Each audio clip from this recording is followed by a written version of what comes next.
सो hi friends, सबसे पहले तो आप ये वाला वीडियो देखो। आज हम सीखने वाले हैं इस तरह का स्लाइड इन ट्रांजिशन, वो भी आफ्टर इफेक्ट के अंदर। तो चलिए स्टार्ट करते हैं। सबसे पहले आ जाना आपको आफ्टर इफेक्ट की स्क्रीन पर। इसके बाद में आपको यहाँ पर मैंने दो क्लिप ऐड कर रखी हैं, आपको दिखाई दे रही होंगी। दोनों को मैंने डिकम्पोज कर रखा है पहले से। तो अब हमें स्लाइड इन ट्रांजिशन बनाने के लिए क्या करना होगा, सबसे पहले सेकेंड क्लिप को आपको सेलेक्ट कर लेना है एंड इसको कर लेना है कॉपी। आपको कॉपी करने के लिए Ctrl+D प्रेस करना होगा कीबोर्ड के अंदर। तो यहाँ पर मैं Ctrl+D प्रेस कर देता हूँ, ठीक है। इसके बाद आपको जो सेकंड क्लिप का फर्स्ट फ्रेम है वहां पर आ जाना है, बिल्कुल इसमें जूम करके देख लेना है आपको एंड यहाँ पर फर्स्ट फ्रेम पे आ जाना है। एंड सेकंड क्लिप का जो हमने डुप्लीकेट किया था उस पर आपको सेलेक्ट करके एंड राइट क्लिक करना है। राइट क्लिक करने के बाद में आपको यहाँ पर जाना है टाइम में।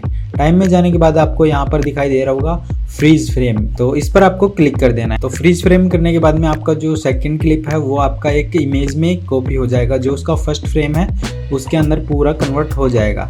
अब आपको करना क्या है, आपको इसको ड्रैग करना है थोड़ा सा लेफ्ट साइड में, इस वाली क्लिप के ऊपर आ जाए। तो यहाँ पर मैं कर देता हूँ एंड इसके बाद में आपको करना क्या है, यहाँ पर जहाँ यह क्लिप एंड हो रही है फर्स्ट वाली आपकी, वहाँ से इसको ट्रिम कर देना है। ट्रिम करने के लिए आपको Ctrl+D प्रेस करना है कीबोर्ड के अंदर एंड जो एक्स्ट्रा पार्ट है उसको मैं डिलीट कर देता हूँ। तो कट करने के बाद में आपको इसको सेलेक्ट करना है क्लिप को एंड यहाँ पर आपको आ जाना है, यहाँ से मास्क वाला ऑप्शन जो टूल है पेन टूल, उसको सेलेक्ट कर लेना है। हम इसके चारों तरफ मास्क ड्रॉ करेंगे। तो मास्क ड्रॉ करने के लिए इसको जूम करेंगे सर्कल से एंड स्पेस जैसे प्रेस करेंगे आपके पास में हैंड टूल आ जाएगा इसको ड्रैग करने के लिए।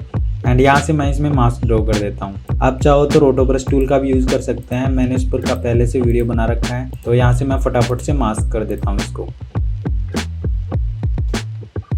एंड इस तरह से मास्क कंप्लीट होने के बाद में आपको यहाँ पर फिर से सिलेक्शन टूल को सिलेक्ट कर लेना है एंड यहाँ से मैंने सिलेक्शन टूल को सिलेक्ट कर लिया, आप देख सकते हैं। अब आपको करना क्या है, सिंपल से यहाँ पर इस क्लिप को फिर से सिलेक्ट करना है एंड कीबोर्ड में आपको P प्रेस कर देना है। जैसे आप P प्रेस करेंगे इसका पोजीशन वैल्यू आपके सामने ओपन हो जाएगा। आपको यहाँ पर इसके फर्स्ट फ्रेम में आना है एंड यहाँ से आपको एक की फ्रेम ऐड कर देना है। यहाँ से स्टॉपवॉच पर क्लिक करके यहाँ मैं एक की फ्रेम ऐड कर देता हूँ एंड इसके लास्ट में जाना है आपको। लास्ट में जाने के बाद में आपको यहाँ पर एक और की फ्रेम ऐड कर देना है। तो यहाँ से मैं इसके लास्ट में जाता हूँ, थोड़ा जूम करके देख लेते हैं, इसके बिल्कुल एंड वाले फ्रेम में रहना है एंड यहाँ पर मैं एक और की फ्रेम ऐड कर देता हूँ। वापस से फर्स्ट फ्रेम में आपको आ जाना है। अब इसकी जो वाई वैल्यू है उसको आपको इसको इंक्रीज करते जाना है, जिससे ये आपका कैरेक्टर नीचे की तरफ चला जाएगा। तो यहाँ से मैं इसको नीचे की तरफ ड्रैग कर देता हूँ। अब आपको करना क्या है, सिंपल से दोनों की फ्रेम्स को सिलेक्ट करना है एंड कीबोर्ड में F9 प्रेस कर देना है या फिर एक की फ्रेम पर सेलेक्ट करके आपको राइट क्लिक करना है एंड की फ्रेम असिस्टेंट में जाकर आपको इजीज कर देना है एंड यहाँ पर आपको ग्राफ एडिटर में जाना है। इसके बाद में ग्राफ एडिटर में आने के बाद में आपको इसको स्विच करना है स्पीड ग्राफ पे। स्पीड ग्राफ पे सिलेक्ट करने के बाद में